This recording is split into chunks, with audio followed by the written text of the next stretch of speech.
नमस्कार दोस्तों, स्वागत है आप सभी का मेरे YouTube channel never give up पे। स्वतंत्रता दिवस की ढेर सारी शुभकामनाएं आप सभी को। हम लोग अपनी सीरीज कंटिनेंट में आज अपना दूसरा कंटिनेंट कवर करने वाले हैं, साउथ अमेरिका। आज हम लोग साउथ अमेरिका के बारे में जानेंगे। साउथ अमेरिका आपका क्षेत्रफल में चौथे नंबर पे है और जनसंख्या में 5वें नंबर पे आता है। क्षेत्रफल में चौथे नंबर पे मतलब एशिया, अफ्रीका, नॉर्थ अमेरिका के बाद साउथ अमेरिका क्षेत्रफल में चौथे नंबर पे आता है और जनसंख्या में ये 5वें नंबर पे आता है।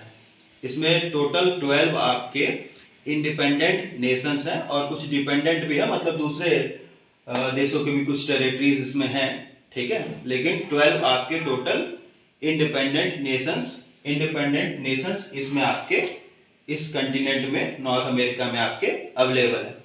तो आइए इसको मैप से समझते हैं।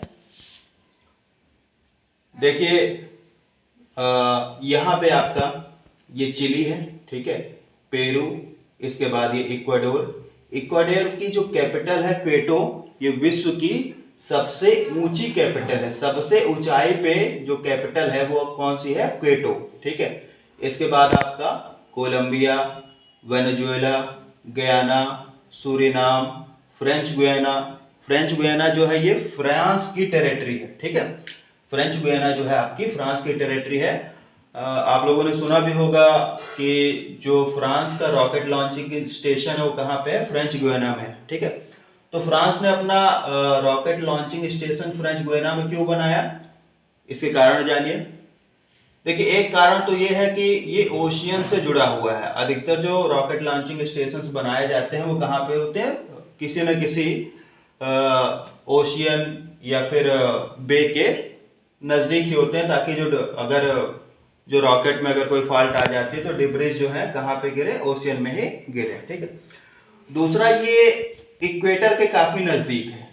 जो फ्रेंच गुयाना है ये आपका इक्वेटर के काफी नजदीक है और आप लोग जानते हैं अर्थ की जो स्पीड होती है, अर्थ की रोटेशन की स्पीड इक्वेटर पे सबसे ज्यादा होती है और जब हम लोग पोल की तरफ जाते हैं ऊपर या फिर नीचे तो स्पीड कम होती जाती है, ठीक है। तो यहाँ से रॉकेट लॉन्चिंग में भी हेल्प मिलती है। अर्थ की स्पीड के कारण क्या है? रॉकेट लॉन्चिंग में भी स्पीड बढ़ जाती है, ठीक है। तो ये कारण था यहाँ पे इसका रॉकेट लॉन्चिंग स्टेशन बनाने का, ठीक है। इसके बाद ब्राजील, जो कि सबसे बड़ा नेशन है आपका नॉर्थ अमेरिका का। ब्राजील जो है सबसे बड़ा नेशन है आपके नॉर्थ अमेरिका का, जिसकी जो कैपिटल है ब्राजीलिया है। ब्राजील की कैपिटल क्या है? ब्राजीलिया है। और ब्राजील में ही आपका फेमस सिटी जो आप लोगों ने सुना होगा, रियो द जेनेरियो आपका ब्राजील में ही है, जो कि इसके ईस्टर्न कोस्ट से जुड़ा हुआ है, ठीक है।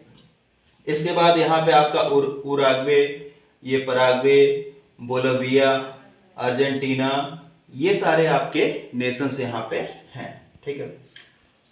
अब यहाँ पे सबसे बड़ा जो आपका माउंटेन है, ठीक है, सबसे बड़ा माउंटेन एंडीज माउंटेन कहाँ पे है? आपके इसी साउथ अमेरिका कंटिनेंट पे।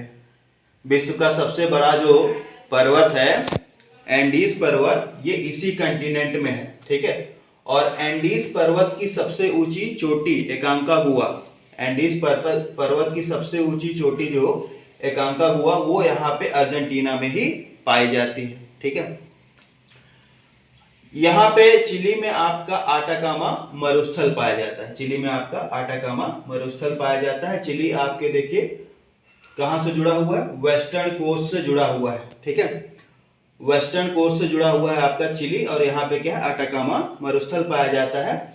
इसके वेस्टर्न कोस्ट से पेरू जलधारा प्रवाहित होती है, जो कि ठंडी जलधारा है। पेरू जलधारा आपकी ठंडी जलधारा है। और ईस्टर्न कोस्ट से जो है ब्राजीलियन जलधारा प्रवाहित होती है, जो कि आपकी गर्म जलधारा है, ठीक है। तो ये बात देखिए हम लोग नोट करेंगे कि जितने भी आपके कंटिनेंट हैं उसके जो है वेस्टर्न कोस्ट से अधिकतर कैसी जलधारा प्रवाहित होती है?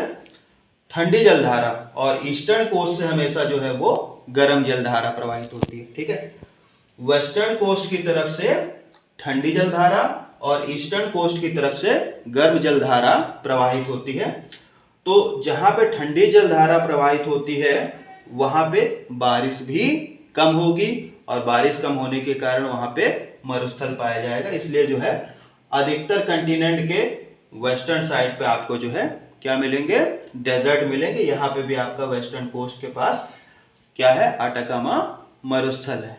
ठीक है, तो आपने एक चीज जाना, यहाँ पे सबसे बड़ा जो माउंटेन है वो आपका एंडीज यहीं पे मिलता है आपको। ठीक है, इसके अलावा आपकी जो अमेजन नदी है वो भी आपकी यहाँ पे पाई जाती है। अमेजन नदी जो विश्व की दूसरे नंबर पे सबसे लंबी नदी है, सबसे पहले नंबर पे तो आपकी नील नदी आती है, दूसरे नंबर पे अमेजन नदी आती है। लेकिन जल ग्रहण क्षेत्र जो है सबसे बड़ा किसका है, अमेजन नदी का है। जल ग्रहण क्षेत्र मतलब सबसे ज्यादा जो वाटर कैपेसिटी है वो किस नदी की है, अमेजन नदी की है। ठीक है, अमेजन नदी आपकी पेरू से निकलती है और ब्राजील तक होते हुए ये आपके अटलांटिक ओशियन में आके मिल जाती है।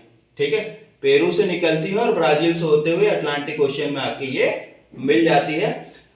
अमेजन नदी अपना मुहाना जो है विषुवत रेखा मतलब इक्वेटर पे बनाती है। ठीक है, अमेजन नदी अपना मुहाना जो है, मुहाना मतलब वो पॉइंट जहां पे वो जाके किसी वाटर रिसोर्स से मिल रही है, तो कहां पे बनाती है, विषुवत रेखा पे। विषुवत रेखा क्या, इक्वेटर। ठीक है, तो ये क्वेश्चन भी पूछा जाता है, कौन सी नदी अपना मुहाना जो है इक्वेटर पे बनाती है, तो अमेजन नदी अपना मुहाना कहां पे बनाती है, इक्वेटर पे बनाती है। ठीक है, तो ये नेशंस थे आपके, ये इंपॉर्टेंट नेशंस थे जिनके बारे में हम लोगों ने जाना। ठीक है, ये हम लोगों ने जाना फ्रेंच गुयाना के बारे में। ये आपका द्वीप समूह जो है फॉकलैंड द्वीप समूह, ये जो है ब्रिटेन की टेरिटरी है। ठीक है, फॉकलैंड द्वीप समूह यहाँ पे जो है ये आपकी ब्रिटेन की टेरिटरी है। ठीक है, यहाँ पे जो आपके घास के मैदान पाए जाते हैं वो आपके पंपास घास के मैदान आपके अर्जेंटीना में यहाँ पे पाए जाते हैं। घास के मैदान के वीडियो हम लोग अलग से बनाएंगे, उसमें हम लोग सभी देशों में जो घास के मैदान है उनके बारे में जानेंगे। ठीक है, तो ये कुछ इंपॉर्टेंट पॉइंट्स थे जो हम लोगों ने जाना यहाँ पे दक्षिण अमेरिका के बारे में। तो आज की वीडियो में बस इतना ही रखते हैं, बाकी फिर नेक्स्ट वीडियो में हम लोग नेक्स्ट कंटिनेंट कवर करेंगे। Okay, thank you to all, God bless you.